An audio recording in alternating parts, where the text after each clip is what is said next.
여러분, 이 시간 우리 옆에 분들과 이렇게 한번 인사하도록 하겠습니다. 내가 교회입니다. 당신이 교회입니다. 우리가 교회입니다. 네, 할렐루야. 아멘. 자, 오늘 본문의 제목이 베델의 하나님을 붙들다, 베델의 하나님을 붙들다, 이런 제목으로 말씀을 전하도록 하겠습니다. 여러분, 토사구팽이라는 말 아시죠? 들어보셨을 겁니다. 이 뜻의 의미는 토끼가 죽으면 사냥개는 삶아진다.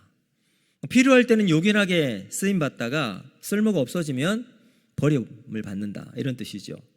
이 말은 단순한 속담이 아니라 역사 속에 실제로 일어난 이야기입니다. 중국 춘추 전국 시대에 월나라가 오나라와 전쟁을 하게 됩니다. 근데 크게 패하게 돼요. 그래서 월나라의 왕이 이제 포로로 끌려가게 되죠. 포로가 된 월나라의 왕은 정말 비참한 생활을 해요. 말에 분뇨를 먹기도 하고 가장 비천한 종처럼 정말 그 철저한 굴욕을 당해요. 그러나 꼭 참아요. 복수의 칼을 갈고 있으면서 그 모든 굴욕을 견딥니다. 자, 그렇게 포로로 잡혀있던 왕이 있었을 때 월나라에는 두 사람의 충신이 있었습니다. 범녀와 문종, 이 두 사람이 있는데 이 두 사람이 그래도 쓰러져가는 나라를 잘 붙들고 있었습니다. 자, 이 두 사람의 충신의 덕분인지 포로로 끌려갔던 왕은 다시 돌아오게 되었고, 이 월나라가 다시 이제 재정비를 하고 국력을 쌓게 되었습니다. 그리고 마지막 오나라와의 최후의 전쟁에서 극적인 승리를 맛보게 됩니다. 자, 그런데 전쟁이 끝나고 난 다음 이 두 신하의 운명이 극명하게 달라지게 됩니다. 범녀는 자신이 가지고 있던 벼슬과 모든 관직을 다 내려놓고 초야로 들어가 버립니다. 그러나 문종은 끝까지 내가 왕 곁에서 왕을 보필하리라 남았어요. 여러분, 근데 결과가 어떻게 되었을까요? 떠나버린 범녀는 살아남았고요, 왕 곁에 있었던 문종은 죽게 됩니다. 이유가 뭔가, 여러분, 왕이 포로로 끌려갔을 때 그 모든 치욕과 당했던 굴욕을 알고 있었던 이 문종이 왕에게는 불편했던 겁니다. 그래서 왕이 문종에게 자결을 명해요. 그래서 문종은 죽게 됩니다. 여러분, 사실 범녀가 자신의 벼슬을 내려놓고 떠나갈 때 이 문종에게도 같이 가자, 벼슬을 버리고 떠나가자라고 하면서 남긴 말이 바로 토사구팽이었습니다. 토끼가 죽으면 사냥개는 삶아진다. 그러니까 적국이 망하게 되면 공신은 제거된다라는 의미에서 이 말을 남겼다고 하죠. 자, 여러분, 이 토사구팽의 이야기가 많이 익히 들어서 알던 내용이기도 하지만 우리에게 낯설지 않은 이유가 뭘까요? 이런 일들이 우리 주변에서 심심치 않게 벌어지기 때문에 그렇습니다. 뉴스를 통해 일어나는 정치판의 이야기들, 또 우리 회사 안에서도 일어나는 이야기들 속에 이런 토사구팽의 이야기가 있기 때문이죠. 심지어 우리가 살아가는 인간관계 속에서 반복적으로 보여지고 있습니다. 열심히 일할 때는 필요해서 내가 중용되는 것처럼 보이지만 어느 순간 쓸모없다고 여겨지는 순간 가장 먼저 밀려나는 사람들이 느끼는 말이 바로 이 토사구팽일 겁니다. 자, 오늘 본문은 바로 이 토사구팽의 논리 속에서 여전히 붙들어 주시는 하나님이 계심을 우리에게 보여주고 있습니다. 사람은 버리는 그 자리에서 하나님께서 붙들어 주십니다. 세상에 쓸모없다고 말하는 순간에도 하나님이 여전히 부르신다는 사실을 우리는 기억했으면 좋겠습니다. 그래서 오늘 우리는 우리에게 이런 질문을 남겨야 합니다. 나는 사람에게 쓰임받는 사람인가, 아니면 하나님께 쓰임받는 사람인가? 여러분, 성경은 끊임없이 우리들에게 분명하게 말하고 있습니다. 타락 이후에 인간은 하나님 중심이 아니라 사람 중심이었습니다. 그래서 자기의 이익과 자기의 목적이 중심에 있으면 그것이 선이 되고 윤리가 되고 정의가 되는 시대죠. 여러분, 이러한 관계 속에서, 이러한 구조 속에서 우리의 삶이 딱 세워지면요, 우리의 관계도 결국은 이 토사구평의 구조 속에서 벗어날 수가 없게 되는 거죠. 자, 오늘 본문의 야곱이 바로 이 구조 속에 살아가고 있었습니다. 여러분, 20년 동안 자신의 외삼촌 라반을 위해서 얼마나 충성했습니까? 최선을 다해서 일을 했어요. 그런데 시간이 지나니 이제는 야곱이 라반의 위험 요소가 되어버렸습니다. 자, 여러분, 이런 상황 속에서 우리는 어떠한 또 하나님의 메시지가 있을까? 이 사건이 야곱의 실패일까요? 아니면 하나님의 섭리일까? 오늘 본문을 통해서 두 가지 살펴보면서 하나님의 은혜를 나누고자 합니다. 첫 번째, 오늘 본문이 우리에게 주시는 교훈, 바로 인간의 세계는 쓸모로 판단하지만 하나님은 언약으로 인도하신다는 사실입니다. 자, 우리 1절 2절 말씀 같이 한번 읽어볼까요? 1절 2절 시작. 야곱이 라반의 아들들의 하는 말을 들은즉 야곱이 우리 아버지의 소유를 다 빼앗고 우리 아버지의 소유로 말미암아 이 모든 재물을 모았다 하는지라. 야곱이 라반의 안색을 본즉 자기에 대하여 전과 같지 아니하더라. 아멘. 여러분, 라반의 아들들 누구예요? 야곱의 처남들입니다. 이들이 야곱에 대해서 수근수근거려요. 야곱이 우리 아버지의 재산을 다 빼앗아 갔다. 여러분, 이 말이 사실입니까? 사실이 아니에요. 야곱은 정당하게 일하고 그 대가를 받은 겁니다. 계약한 대로 받은 거죠. 야곱이 잘못한 것은 하나도 없습니다. 근데 여기에 하나님이 개입하셔서 양들이 새끼를 낳을 때마다 계약한 대로 점 있고 아롱진 것들이 태어나는 거예요. 누가 뒤에서 하셨다고요? 하나님이 그렇게 만드셨다는 거죠. 그러니까 하나님의 개입으로 말미암아 야곱이 잘되고 복을 받게 된 겁니다. 네, 여러분, 그 결과만 놓고 보니까 시기심에 눈이 먼 라반의 아들들이 야곱을 도둑으로 몰아세우고 있는 겁니다. 여기에 더 결정적인 것이 바로 2절입니다. 자, 2절 같이 한번 볼까요? 시작. 야곱이 라반의 안색을 본즉 자기에게 대하여 전과 같지 아니하더라. 자, 여러분, 야곱이 얼마나 눈치가 빠른 사람입니까? 20년 동안 눈칫밥 먹고 살았던 사람인데 척하면 딱이죠. 야곱이 라반의 안색을 본즉 자기에게 대하여 전과 같지 아니하더라. 여러분, 이 한 문장이 얼마나 소름 끼치게 현실적입니까? 야곱은 단순하게 이 지금 벌어지고 있는 상황 속에 공기가 달라진 것을 직감했습니다. 아, 이제 장인어른이 나를 사위로 보지 않고 경쟁자로 보고 있구나. 그리고 안색이 변했다는 것은 표정이 달라졌다는 의미가 아니죠. 그 사람을 향해 남아있었던 온기, 시선이 거두어졌음을 뜻합니다. 마음의 선을 다 그어버린 거예요. 마음이 이제 떠나버렸다는 증거겠죠. 지금까지는 그래도 울타리가 되어주고 보호해주고 싶은 마음이 있었지 모르지만 이제는 그 울타리마저 걷어버린 상황입니다. 자, 여러분, 이런 상황을 우리가 경험하게 되면 두려움을 넘어서 무서워지기까지 시작하죠. 사람이 무섭고 지금까지 쌓았던 신뢰관계는 완전히 산산조각이 납니다. 여러분, 우리 주변에도 이렇게 안색이 바뀌게 되는 경우가 있을 겁니다. 평소에 형님 동생하는 그 직장의 상사가 갑자기 눈빛이 달라집니다. 작업 중 사소한 실수 하나를 했을 땐 예전 같으면 괜찮냐고 달려와서 나의 안부부터 물었을 텐데 불같이 화를 내면서 차가운 눈빛으로 돌아섭니다. 달라진 거죠. 여러분, 또 헌신했던 공동체에서 어느 순간 내가 불편한 존재가 되어버린 거예요.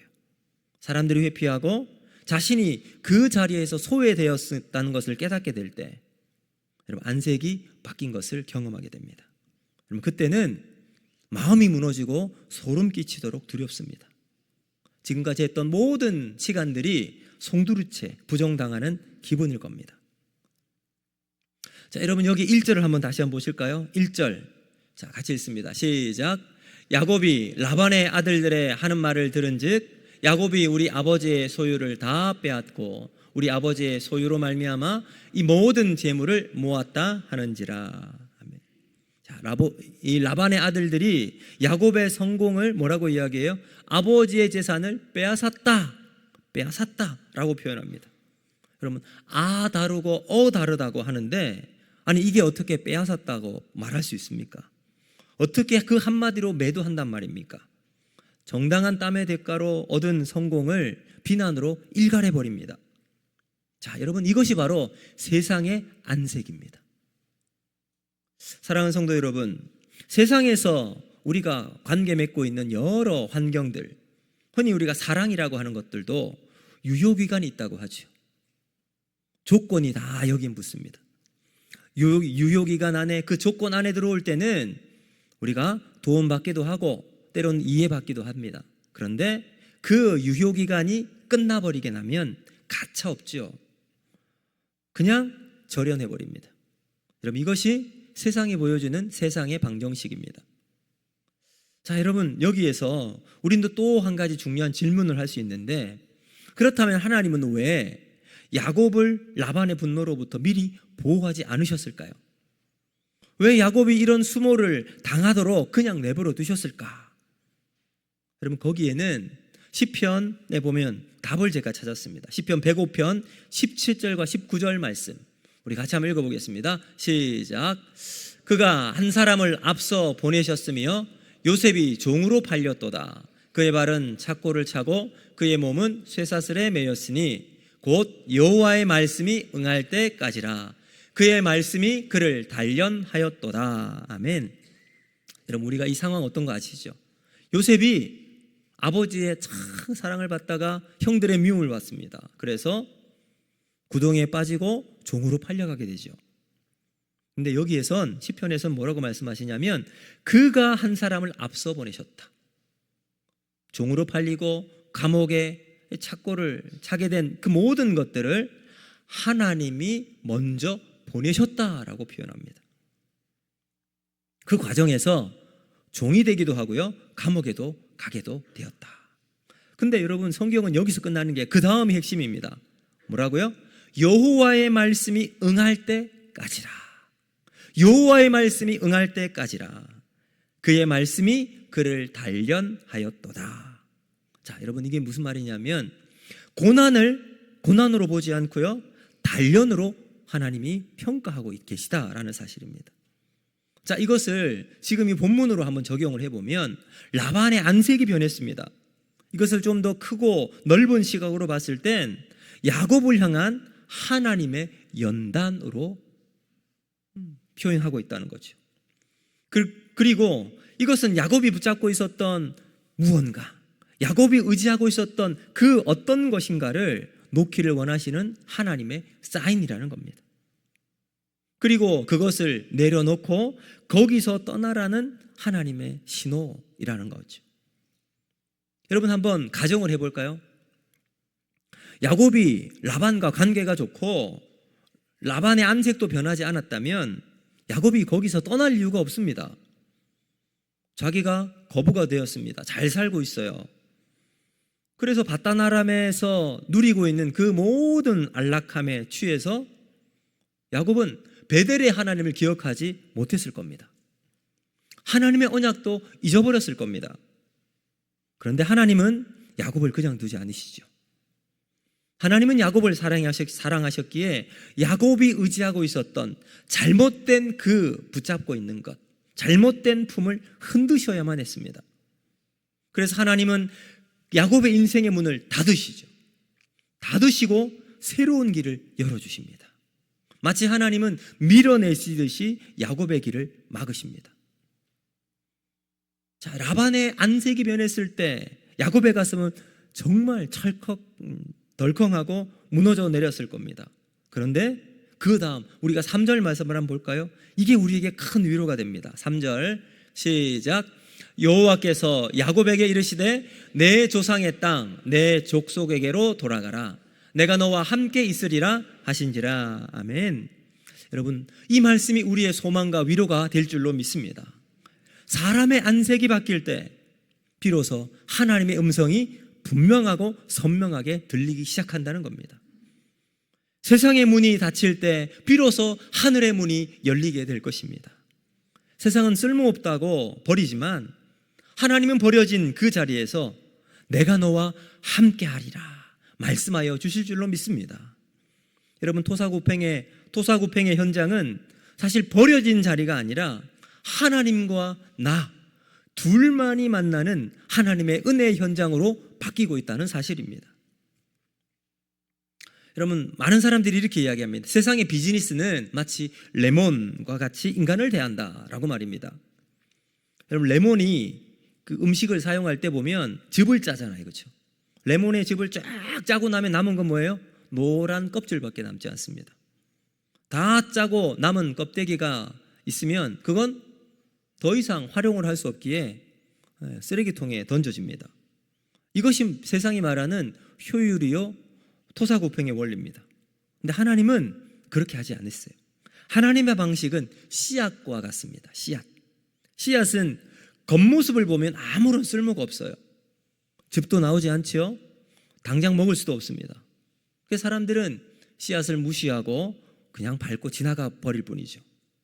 네, 여러분, 그 씨앗 안에는 거대한 숲이 들어가 있죠. 씨앗은 땅에 묻히는 것은 버려지는 것이 아니라 생명을 터뜨리기 위한 기다림입니다. 이것이 바로 하나님이 일하시는 방식이죠. 하나님은 지금 야곱을 언약의 씨앗으로 보고 계십니다. 라반이 야곱을 던져버린 그 척박한 땅은 야곱이 죽어야 할 자리가 아니라 씨앗이 터져서 베델의 축복의 숲을 이루는 시작점이라는 거죠. 여러분, 오늘 우리가 우리 인생을 돌아보면 마치 다 짜내어버려 쓸모없어져 버린 레몬처럼 느껴지신다면 우리는 이 사실을 기억해야 할 것입니다. 우리는 레몬이 아니라 하나님의 숲을 품은 씨앗이라는 사실을 기억하시길 바랍니다. 여러분, 다윗이 자신을 죽이려고 쫓아오고 숨어있는 다윗도 끝까지 찾아내는 이 사울을 피해서 캄캄한 동굴 속에 숨어 있었습니다. 그럼 그 자리에 하나님이 다윗을 찾아가십니다. 그리고 그 현장에 있던 다윗은 놀라운 고백으로 외칩니다. 시편 57편인데요 57편의 표지에는 이렇게 되어 있습니다. 다윗이 사울을 피하여 굴에 있던 때에. 그리고 시편 57편 7절과 9절 다윗이 이렇게 고백합니다. 우리 같이 한번 읽어볼까요? 시작.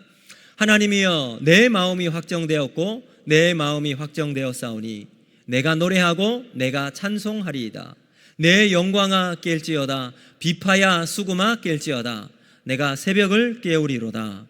주여, 내가 만민 중에서 주께 감사하오며 문 나라 중에서 주를 찬송하리이다. 아멘.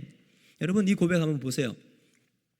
자신이 죽기 직전에 사람들이 자신을 죽이기 위해서 잡아오는 현장 속에 굴에 피하여 있는 사람의 고백이라고 느껴지십니까?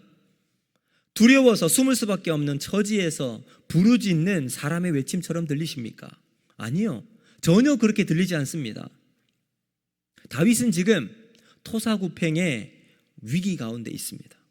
세상이 의지하고 있었던 모든 것들이 다 끊어져 있는 상태였습니다. 그러나 그 다윗에게 하나님이 찾아가십니다. 그에게 하나님 말씀이 임하십니다. 그러자 다윗이 가지고 있었던 그 모든 불안과 두려움이 단숨에 사라집니다. 그리고 하나님께 믿음으로 다윗이 고백하죠.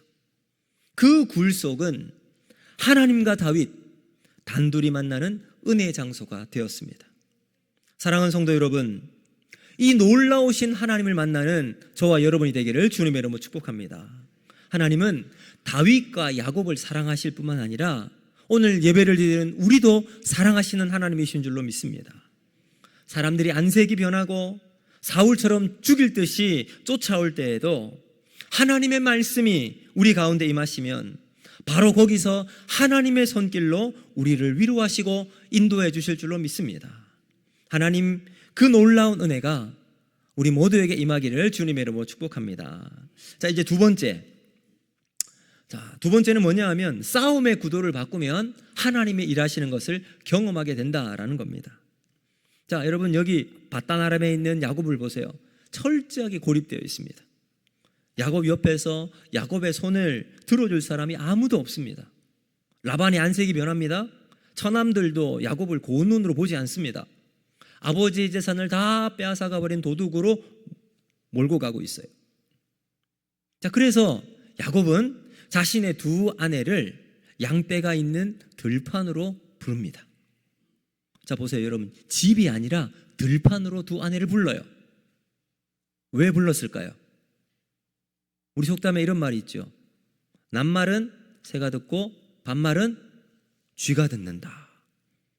여러분, 누군가의 귀가 있는 공간을 피해서 자리를 옮긴 겁니다.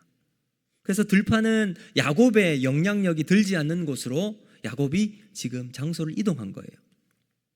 자, 그리고 여기에 더 중요한 부분이 있습니다. 자, 이 장면은 가정의 영성을 보여주고 있는데요. 당시는 가부장적인 시대였습니다. 남편, 그 집안의 가장의 말은 절대적이었어요. 한마디 명령만 내리면 다 따라와야 했죠. 만약 야곱이 내가 결정했으니 따라가자라고 했다면 누구 하나 그럼 아니요 라고 말할 사람이 없어요. 그런데 어떻게 하죠? 야곱이 두 아내를 들판에 데리고 설명합니다. 아내들을 설득하는 과정을 거치고 있는 겁니다. 여러분, 그 내용이 5절부터 13절까지 아주 길게 설명해요. 자, 여러분 왜 이렇게까지 할까요? 한번 생각해 보세요. 야곱의 두 아내는 야곱의 여인이기 이전에 라반의 딸이기도 하잖아요. 그러니까 이들의 마음을 야곱이 얻지 못한다면 야곱은 아마 세상에서 가장 외로운 이방인이 되었을 겁니다. 아내들이 친정 아버지 라반의 논리대로 야곱이 도둑이다라는 말에 설득당할 수도 있었습니다. 만약 그렇게 된다면 진짜 야곱은 답이 없는 인생이 될 겁니다. 아내들조차 따르지 못하는 신세가 될 수밖에 없죠. 자, 그래서 여러분, 우리가 살아갈 때 믿음의 실력은 함께 걷는 능력에 있습니다. 나 혼자 은혜 받고 나만 믿고 따라와 하는 것이 어쩌면 교만이 될 수 있다는 거죠. 여러분, 진정한 영성은 내 아내, 내 남편, 내 자녀를 하나님의 관점으로 설득해내는 인내에 있습니다. 야곱은 지금 단순하게 우리가 이사가자라고 말하는 게 아니잖아요. 뭘 이야기하고 있냐면 우리 가문의 주인은 라반이 아니라 하나님이시라는 믿음의 고백에 동참시키고 있는 거죠. 그럼 신앙은 나만 얻는 구원이 아니라 하나님이 맡기신 사람들과 함께 다음 걸음을 내딛는 겁니다. 자, 그러면 여러분의 가정은 어떻습니까? 교회 가자는 말 한마디보다 내 삶에 하나님이 어떻게 역사하셨는지, 하나님이 어떻게 일하시는지 따뜻하게 설명해주는 야곱의 지혜가 우리에게 필요할 것입니다. 신앙은 홀로 가는 독주가 아니라 하나님이 맡기신 사람들과 함께 갖는 거룩한 행진이라는 거죠.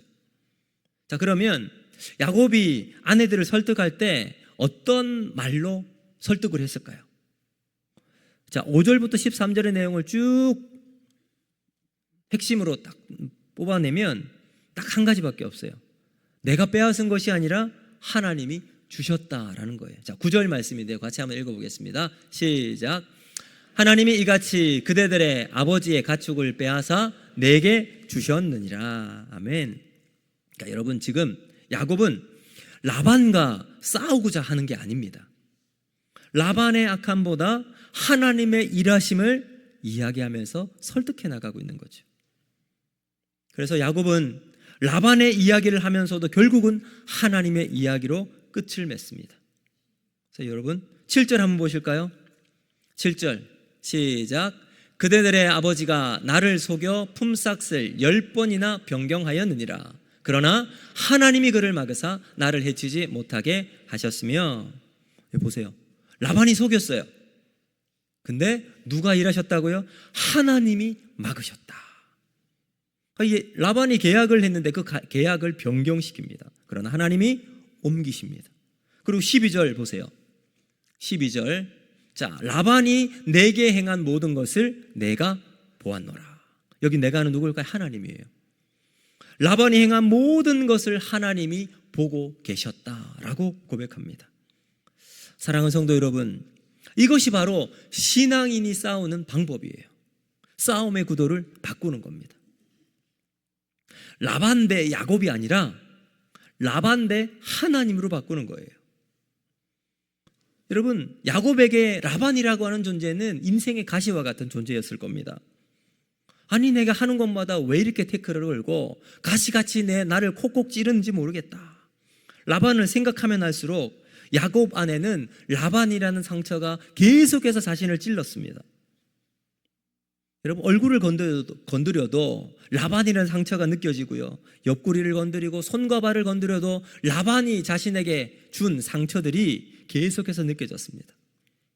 어디 한 군데라도 라반의 상처로 안 찢긴 곳이 없을 정도로 야곱의 온 몸은 라반의 상처 투성이로 뒤덮여 있었습니다. 그런데 야곱이 구도를 바꿉니다. 라반에 대한 생각에서 하나님에 대한 묵상으로 옮기는 거예요. 여러분, 바로 이 지점에서 은혜가 역사하기 시작합니다. 자, 이제 이 구도를 바꾼 야곱에게 라반이 아무리 야곱을 건드려도 하나님의 은혜를, 그 돌보심을 경험하게 되니까 야곱은 라반의 상처에서 벗어나 하나님만 바라보고 묵상하며 삶을 살아갈 수 있게 되는 거죠. 사랑하는 성도 여러분, 여러분에게도 라반처럼 여러분을 계속 건드는 상처가 있지 않습니까? 만약 그 상처로 우리를 계속 만지게 될 땐 우리에게 남는 것은 뭐만 남을까요? 악만 남아요. 악만. 그러므로 여러분, 우리의 구도를 바꿔야 합니다. 라반, 상처만 묵상하지 말고 하나님의 손길을 기억하시길 바랍니다. 하나님의 인도하심을 믿으시기를 바랍니다. 하나님의 은혜를 기대하고 살아가는 저와 여러분이 되기를 주님의 이름으로 축복합니다. 그러면 이 지긋지긋한 싸움은 우리의 싸움이 아니라 하나님의 싸움으로 바뀌게 될 것입니다. 여러분, 이것이 바로 영적인 시각을 바꾸는 길입니다. 믿음으로 사는 비결이 바로 여기에 있습니다. 자, 그래서 이제 이 13절에서 야곱이 이렇게 고백합니다. 우리 13절 같이 한번 읽어봅니다. 시작. 나는 베델의 하나님이라. 내가 거기서 기둥에 기름을 붓고 거기서 내게 서원하였으니 지금 일어나 이곳을 떠나서 내 출생지로 돌아가라 하셨느니라. 아멘. 여러분, 13절은 야곱이 아내를 설득하는 정점에 있습니다. 그렇게 만났던 하나님이 뭐라고 말씀하셨다고요? 돌아가라. 네가 나왔던 고향으로 돌아가라. 하나님은 야곱에게 라반의 집을 떠나서 이제 돌아가라 말씀하죠. 근데 여기에 베델의 하나님 이렇게 이야기하잖아요. 나는 베델의 하나님이라. 여러분, 이 말을 했을 때 아마 야곱의 목소리가 떨리지 않았을까요? 이 말의 의미는 뭘까? 여보, 내가 고향을 떠나면서 광야에 아무도 의지할 곳 없고 내 소유 아무것도 없었을 때 돌베개를 베고 하염없이 눈물을 흘리며 있었던 순간 하나님이 나를 찾아오셨지. 그 하나님이 나에게 나타나셔서 이제 돌아가라고 하시네. 사랑하는 성도 여러분, 세상이 우리를 토사구팽시키고 우리를 외면하고 있을 때 여러분은 어디를 보십니까? 나를 보고 변해버린 그 사람의 안색을 보고 있습니까? 아니면 나를 베델에서 만나주신 하나님의 얼굴을 보고 계십니까? 여러분, 오늘 우리는 하나님의 얼굴을 보시기를 주님의 이름으로 축복합니다. 자, 이 하나님의 얼굴을 보았던 야곱, 그 이제 간증을 들었던 아내들의 반응은 어땠을까요? 16절입니다. 우리 16절 같이 읽습니다. 시작. 하나님이 우리 아버지에게서 취하여 가신 재물은 우리와 우리 자식의 것이니 이제 하나님이 당신에게 이르신 일을 다 준행하라. 아멘. 여러분, 이 두 아내 레아와 라헬이 뭐라고 고백합니까? 이제 하나님이 당신에게 이르신 일을 다 준행하라. 할렐루야. 여러분, 야곱의 이 거룩한 설득이 마침내 아내들에게 통했습니다. 그러면 싸움의 구도를 하나님에게 옮기니까요, 아내들의 마음도 열리게 되고 가정도 하나가 되었습니다. 이것이 믿음으로 사는 비결입니다. 여러분, 세상이 우리를 밀어낼 때가 있습니다. 억울한 일을 당할 때가 있습니다. 그때 우리는 악을 다해서라도 사람과 싸우려고 해요. 내가 이 사람 꼭 붙잡고, 내가 무너지더라도 내 것 다 포기하더라도 이 사람 끝까지 붙잡고 가겠다. 여러분, 사람과 싸우지 마시길 바랍니다. 여러분, 옆에 분에게 이렇게 한번 고백합시다. 그러지 맙시다. 사람과 싸우지 마시고 대신 들판으로 가세요. 들판으로 가서 거기서 막 치고받고 하자라는 말씀이 아니라 가족의 손을 붙잡고 하나님이 하신 일을 나누시길 바랍니다. 이게 뭘까요? 우리가 이제 하려고 하는 화목합시다 캠페인이에요. 베델에 만났던 하나님을 붙들고 고백하는 거예요. 여보, 아이들아, 내가 만났던 베델의 하나님이 나를 인도하셨어. 이제 돌아가지 않겠니? 함께 돌아가지 않겠니? 이 믿음의 고백이 화목합시다예요. 여러분, 우리도 마찬가지로 베델의 하나님을 붙들고 우리가 인생을 살아가는 저와 여러분이 되기를 주님의 이름으로 축복합니다. 여러분, 사람은 버려도 하나님은 우리를 붙들어 주실 줄로 믿습니다. 그 자리는 도망의 자리가 아니라 약속의 땅으로 나아가는 승리의 자리가 될 줄로 믿습니다. 이제 말씀을 맺도록 하겠습니다.